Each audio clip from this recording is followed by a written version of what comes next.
اعلان نبوت کے چند روز بعد نبی اکرم صلی اللہ علیہ وآلہ وسلم ایک رات مکہ کی ایک گلی سے گزر رہے تھے کہ انہیں ایک گھر میں سے کسی کے رونے کی آواز آئی۔ آواز میں اتنا درد تھا کہ آپ صلی اللہ علیہ وآلہ وسلم بے اختیار اس گھر میں داخل ہو گئے۔ دیکھا تو ایک نوجوان جو کہ حبشہ کا معلوم ہوتا تھا چکی پیس رہا ہے اور زور و قطار رو رہا ہے۔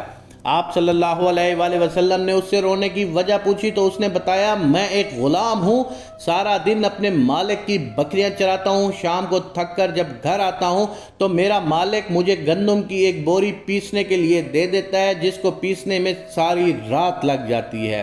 میں اپنی قسمت پر رو رہا ہوں کہ میری بھی کیا قسمت ہے، میں بھی تو ایک گوشت پوست کا انسان ہوں، میرا جسم بھی آرام مانگتا ہے، مجھے بھی نیند ستاتی ہے، لیکن میرے مالک کو مجھ پر ذرا بھی ترس نہیں آتا۔ کیا میرے مقدر میں ساری عمر اس طرح رو رو کر زندگی گزارنا لکھا ہے؟ نبی کریم صلی اللہ علیہ وآلہ وسلم نے فرمایا کہ میں تمہارے مالک سے کہہ کر تمہاری مشقت تو کام نہیں کروا سکتا، کیونکہ وہ میری بات نہیں مانے گا۔ ہاں، میں تمہاری تھوڑی مدد کر سکتا ہوں کہ تم سو جاؤ اور میں تمہاری جگہ پر چکی پیستا ہوں۔ وہ غلام بہت خوش ہوا اور شکریہ ادا کر کے سو گیا اور آپ صلی اللہ علیہ وآلہ وسلم اس کی جگہ چکی پیستے رہے۔ جب گندم ختم ہو گئی تو آپ اسے جگائے بغیر واپس تشریف لے آئے۔ دوسرے دن پھر آپ وہاں تشریف لے گئے اور اس غلام کو سلا کر اس کی جگہ چکی پیستے رہے۔ تیسرے دن بھی یہی ماجرا ہوا کہ آپ اس غلام کی جگہ ساری رات چکی پیستے اور صبح کو خاموشی سے اپنے گھر تشریف لے آتے۔ چوتھی رات جب آپ وہاں گئے تو اس غلام نے کہا، اے بندہ خدا، آپ کون ہو اور میرا اتنا خیال کیوں کر رہے ہو؟ ہم غلاموں سے نہ کسی کا کوئی ڈر ہوتا ہے اور نہ ہی کوئی فائدہ، تو پھر آپ یہ سب کچھ کس لیے کر رہے ہو؟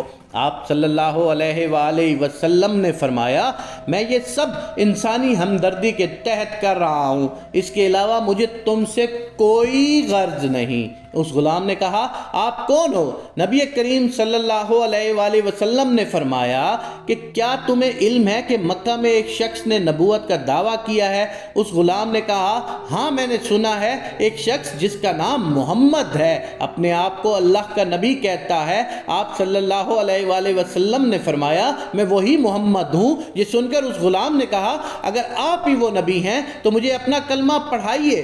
کیوں اتنا شفیق اور مہربان کوئی نبی ہی ہو سکتا ہے جو غلاموں کا بھی اس قدر خیال رکھے۔ آپ صلی اللہ علیہ وآلہ وسلم نے اسے کلمہ پڑھا کر مسلمان کر دیا۔ پھر دنیا نے دیکھا، اس غلام نے تکلیفیں اور مشقتیں برداشت کی، لیکن دامن مصطفیٰ نہ چھوڑا۔